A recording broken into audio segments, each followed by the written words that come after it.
Kalau kamu tak berhenti dari utang riba, berarti kamu sudah ngajak perang dengan Allah. Bismillahirrahmanirrahim. Assalamualaikum warahmatullahi wabarakatuh. Alhamdulillah wassalatu wassalamu ala Rasulillah wa ala alihi wa sahbihi wa man tabi'ahu wa mawala.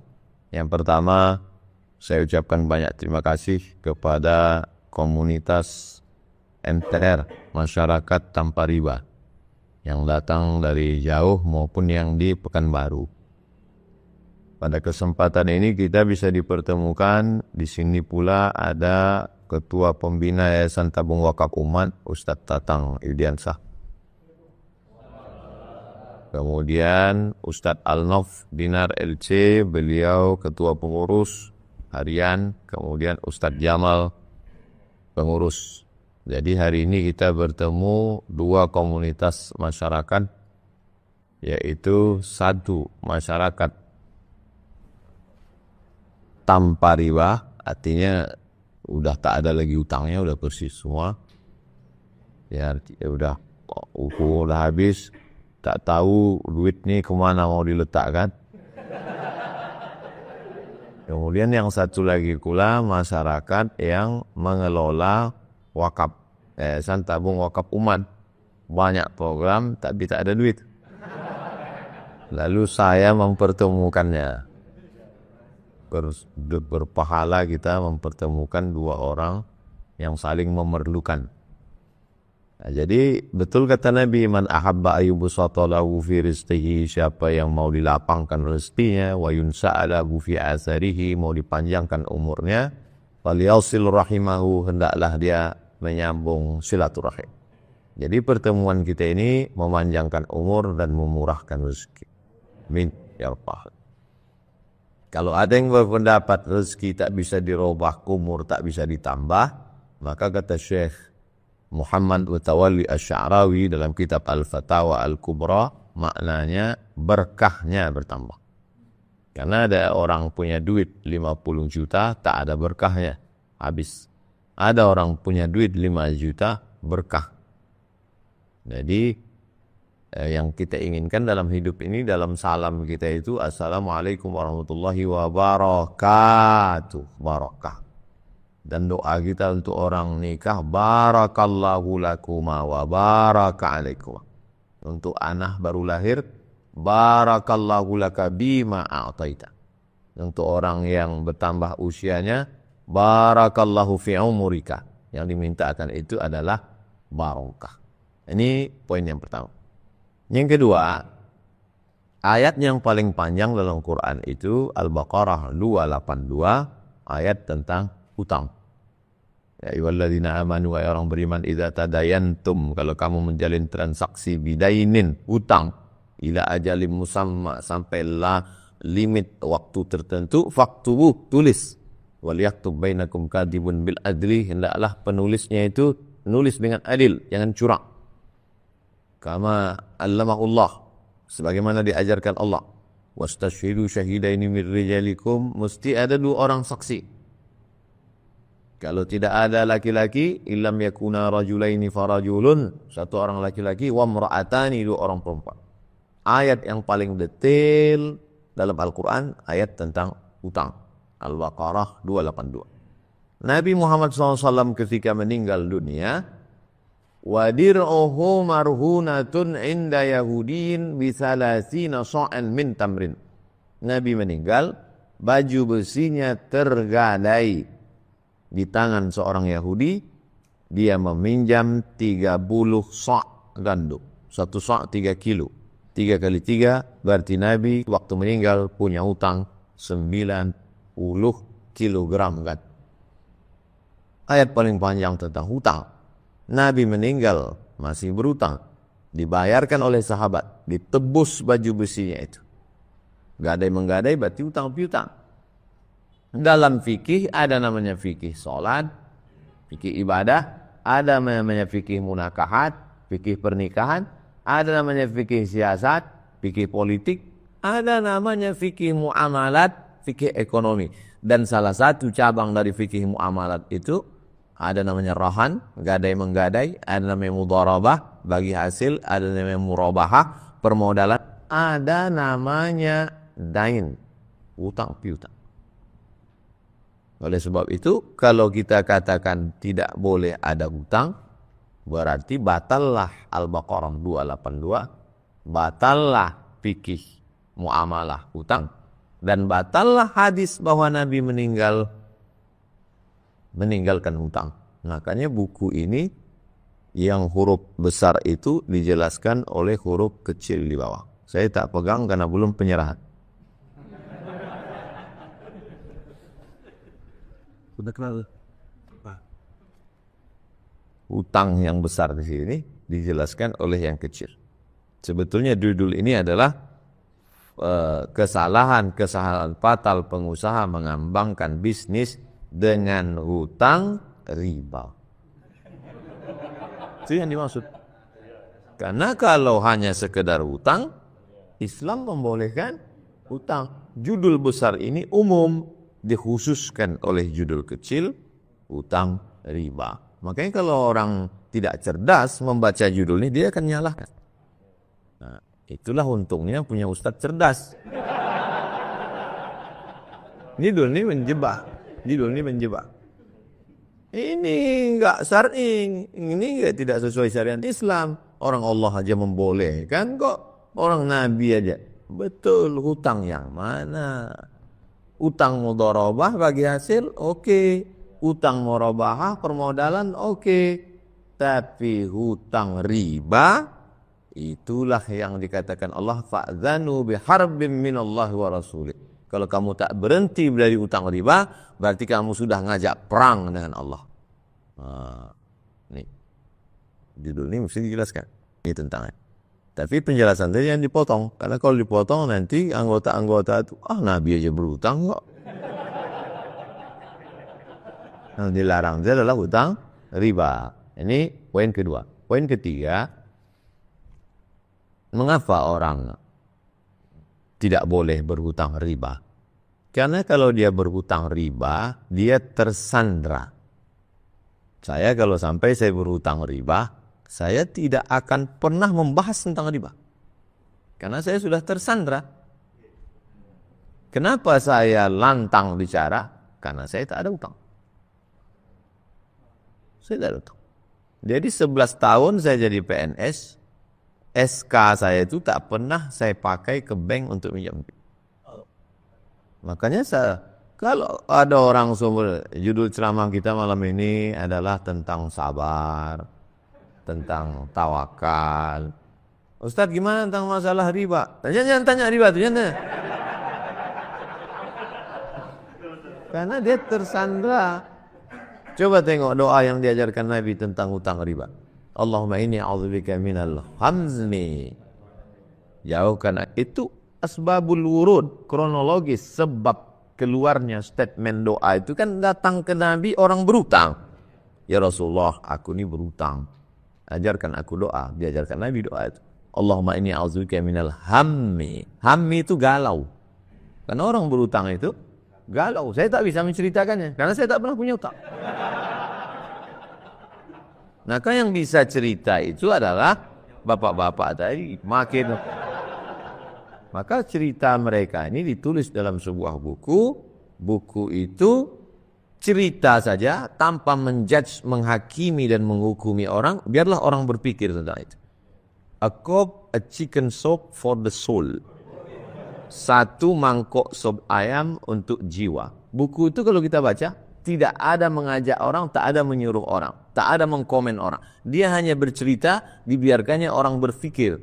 Karena salah satu cara memancing otak untuk berpikir adalah dengan mendengar cerita. Makanya dalam Quran itu banyak isinya cerita. Dan Nabi disuruh Allah bercerita. Faqsusil qasasa. Ceritakan cerita-cerita itu. La'allahum yatafakkaru. Mudah-mudahan mendengar cerita itu mereka mampu berpikir. Maka cerita-cerita tentang bapak tadi tulis. Keluarlah buku, akhirnya judulnya Cerita-cerita Utang. Dan sebagiannya sudah ada di dalam. Poin ketiga ini yang mau saya jelaskan bahwa Allahumma inni a'udzubika minal hammi, jauhkan aku dari susah hati, galau. Wal hazan, kesulitan. Apa beda galau dengan hazan? Hammi, galaunya di dalam, tak nampak. Hazan, kesulitan-kesulitan, sulit untuk dipercaya orang, sulit. Wal ajzi, lemah. Karena orang kalau sudah dililit utang, lemah. Untuk menguatkan dirinya, pakai sabab. Mendekat ke pejabat, mendekat ke preman. Untuk menguatkannya. Hammi, wal hazan, wal ajzi, wal kasal. Malas. Wal jubni, pengecut. Wal bukhli, bakhil. Pelit. Kenapa? Utang banyak. Wa ghalabatid daini. Wa ghalabatid daini, lililit utang, ujungnya adalah wa qahrir rijal. Kalau orang dililit utang pasti dikuasai orang lain. Maka tersandra, terkunci mulut untuk bicara. Nah, ini tentang hikmah yang ketiga. Yang keempat, bahwa masyarakat ini kenapa dia berhutang? Ada satu memang dia utang untuk makan. Yang semestinya dia tidak berutang. Dia dibantu oleh badan amil zakat karena ada jatah dia 1/8 di situ. Innamas shadaqatu lil fuqara wal masakin. Jadi kalau sistem dalam ajaran Islam ini terlaksana, mereka sebetulnya tidak berutang. Tapi karena mereka hidup di tengah tidak dijalankannya ajaran Islam, maka mereka perlu utang untuk makan. Kalau pilihannya dua, ngutang riba dengan mati, tidak boleh pilih mati. Ayatnya, la tulqu bi aidikum ila tahtukah. Jangan kamu jerumuskan dirimu dalam kebinasaan. Ini termasuk utang yang dibolehkan karena mereka darurat tingkat tinggi. Tapi ketika mereka berutang karena untuk hidup lebih, ini yang disebut dengan konsumtif. Mazhabnya konsumerisme. Isme artinya aliran. Aliran yang memang menjadi konsumen saja. Asal muasal konsumerisme ini adalah materialisme. Puncak dari materialisme itu adalah konsumerisme. Orang kalau sudah materi, maka dia ingin punya semua materi yang ada itu, tak sesuai dengan pendapatan, maka dia mesti berutang. Ingin punya mobil mahal, utang. Ingin punya rumah besar, utang. Ingin perhiasan istri kondangan besar-besar, 2. Kalau tak ngutang, beli imitasi. Utang. Jadi maka Ustadz mengajarkan di masjid, iqna bima qasamallahu laka takun aghnan nas. Merasa cukuplah engkau dengan pemberian Allah, maka kau orang yang paling berkecukupan. Qanaah. Itu makanya mesti bersinergi antara Ustadz fikih dengan Ustadz akhlak. 3 dalam kajian masjid itu jangan sampai kosong. Pertama, akidah. Yang kedua, fikih. Ini fikih ini, masalah utang piutang, halal, haram, makruh, mubah, sunat, sunan muakkad, rukun, syarat, wajib. Itu fikih. Tapi di samping fikih itu ada akhlak. Haya, malu. Al-haya usyu'batun minal iman. Malu itu bagian dari iman. Maka tak ada titik temu antara iman, kajian akidah, malu, kajian akhlak. Jadi orang ditanamkan akidahnya bahwa rezeki dijamin Allah, bahwa rezekimu lebih tahu di mana kau berada daripada engkau tahu di mana rezekimu. Bahwa rezeki itu kalau sudah punya engkau tak akan diambil orang. Alimtu anna rizqi la ya'khudhuhu ghairi. Aku tahu bahwa rezekiku tak akan mungkin diambil orang. Kata Imam Al-Hasan Al-Basri. Fatuma'anna qalbi. Maka tenanglah hatiku. Diyakinkan tentang rezeki. Wa ma min dabbatin fil ardi illa 'ala Allah rizquha. Segala yang melata di atas muka bumi ini dijamin Allah rezekinya. Itulah yang dapat menurunkan tingkat konsumtif tadi. Sehingga kalaupun dia berutang, bukan lagi utang untuk beli rumah, beli mobil baru, beli perhiasan, tapi hutangnya untuk usaha. Berutang untuk usaha dengan tidak riba, maka hasil dari usahanya itu tidak pula untuk konsumtif. Hasil usahanya itu untuk apa? Untuk membangun sekolah tahfiz gratis. Untuk menyekolahkan anak yatim, fakir, miskin, free, bebas biaya. Untuk menguliahkan ke kampus anak-anak kampung yang tak punya duit. Untuk membuatkan panti jompo supaya orang-orang tua jangan ngemis di pinggir jalan. untuk menangkap semua anak-anak terlantar di lampu merah supaya disediakan kamar.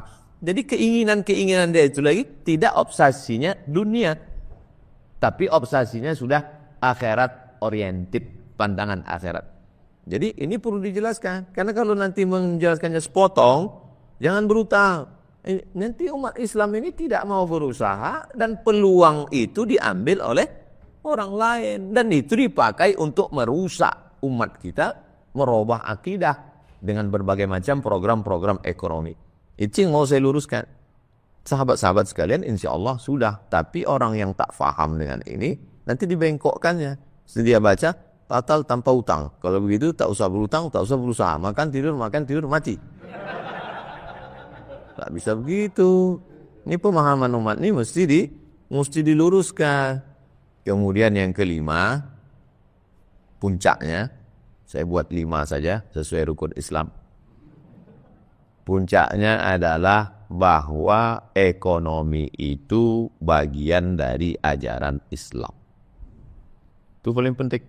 Kata Nabi, coba sebutkan ibadah yang tak pakai ekonomi. Syahadat. Sholat pakai ekonomi. Kenapa sholat itu pakai ekonomi? Kalau sholat tidak menutup aurat, sholatnya tak sah. Membeli kain itu hukumnya wajib.